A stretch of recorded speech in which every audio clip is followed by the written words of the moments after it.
Orang tulus menolong semua orang tanpa memandang muka. Jangan baik cuma sama orang kaya aja. Jangan memandang muka tuh arti gini, kalau baik tuh jangan pilih-pilih. Jangan kalau sama si A gue baik, kalau si B ntar dulu. Si C gue baik, kalau si D ya lihat-lihat. Saya kasih tahu, berbuat baik itu tulus, orang gak bakal lihat ini kaya atau miskin. Kulitnya putih atau hitam, keriting apa lurus, orang gak lihat begitu. Kalau kita tulus, kita berbuat baik itu gak pilih-pilih orang. Orang yang tulus, sama yang miskin dia baik, sama yang kaya dia baik, sama bosnya dia baik, sama bawahannya dia baik. Tapi banyak kali orang begini, sama bosnya dia baik banget, sama pembantunya nggak baik banget. Giliran sama teman yang bisa kasih kang tahu, dia baik banget. Coba giliran teman yang nggak bisa ngasih dia keuntungan, biasanya nggak baik. Saya kasih tahu, orang yang tulus nggak beda-bedain orang. Baik tuh sama semua orang. Bagaimana kita di gereja nggak boleh beda-bedain, yang cincinnya berliannya paling gede, yang duduk paling depan, giliran yang nggak pakai apa-apa duduk paling belakang. Firman Tuhan bilang gitu. Gak boleh beda-bedain orang. Seringkali kita manusia itu terpancing. Giliran sama yang kelihatan lebih rapi dikit, kita hormat. Tapi yang kelihatan lepe-lepe, gak jelas gitu, biasa kita gak hormat. Kadang-kadang manusia itu pilih-pilih lihat penampilan. Kita gak pernah tahu orang yang ketemu kita hari ini dia siapa. Jangan karena lihat penampilannya lecek, kita gak hormat. Jangan salah. Jangan-jangan itu yang punya kantor kita.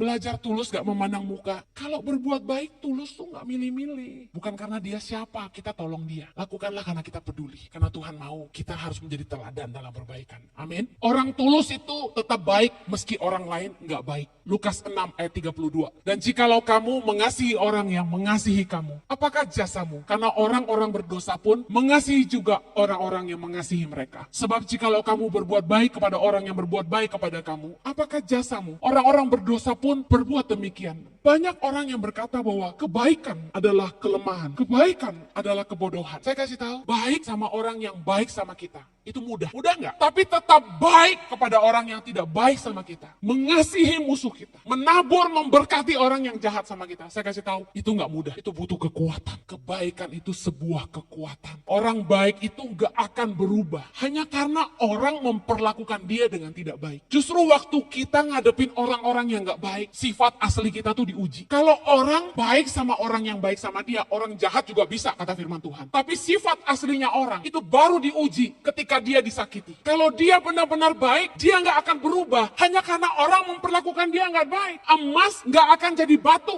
hanya karena dimasukkan dalam api. Malah emas semakin murni. Berlian nggak akan jadi intan hanya karena diinjak-injak orang. Berlian akan tetap jadi berlian. Bohong kalau kita bilang kita orang baik tapi kita jahat sama orang. Mau berbuat baik maupun berbuat jahat, dua-duanya ada harganya. 1 Petrus 3 ayat 17 bilang gini, sebab lebih baik menderita karena berbuat baik jika hal itu dikehendaki Allah daripada menderita karena berbuat jahat. Jadi mau baik maupun jahat sama-sama menderita sebenarnya. Bedanya gini, orang baik itu menderitanya apa? Makan hati. Kita udah baik sama orang, masih aja orang negatif sama kita. Kita udah baik sama orang, disalah mengerti. Bukankah Yesus juga begitu? Menderita nggak jadi orang baik? Saya kasih tahu, penderitaan dalam berbuat baik, kalau memang itu kehendak Allah, jalanilah. Tapi orang yang berbuat jahat juga lebih menderita. Dia nggak bisa tidur, stres. Kenapa? Karena untuk berbuat jahat, orang mesti berpikir keras. Bagaimana bikin strategi jahatin orang? Lebih enak tulus daripada orang jahat. Kita mau berbuat apa-apa nggak banyak mikir, tidur juga nyenyak, enteng-enteng aja hidupnya. Tapi orang jahat, hidupnya selalu banyak strategi. Apa nggak lelah? Itu penderitaan yang tiada perlunya. Saya kasih tahu, Yesus itu menjadi teladan dalam kebaikan. Waktu orang fitnah dia, menyalahkan dia, menyalibkan dia, menuduhkan segala yang jahat, menganiaya dia, meninju mukanya, menelanjangi dia, menusuk dia pada lambungnya, meludahi dia. Kalau saya jadi Yesus, saya kayak Superman, keluarin api dari mata saya, kebakar tuh semua. Tapi Yesus bukannya keluar sumpah serapah dari mulutnya, yang keluar tuh malah doa. Aduh, nggak habis ngerti saya sama Yesus. Aduh, luar biasa, inspirasional. Rasanya nggak sanggup deh kayak Yesus deh, kayaknya belum, saya belum nyampe. Bersyukur kita punya Tuhan seperti dia, sehingga kita punya contoh teladan. Saya harus seperti Yesus. Kalau hari ini Yesus gak kasih teladan, kita dijahatin orang, kita ludahin balik. Tapi karena kita punya teladan, kita gak salah tapi disalahin, kita bisa ngampunin orang. Galatia 6 ayat 9, janganlah kita jemu-jemu berbuat baik, karena apabila sudah datang waktunya,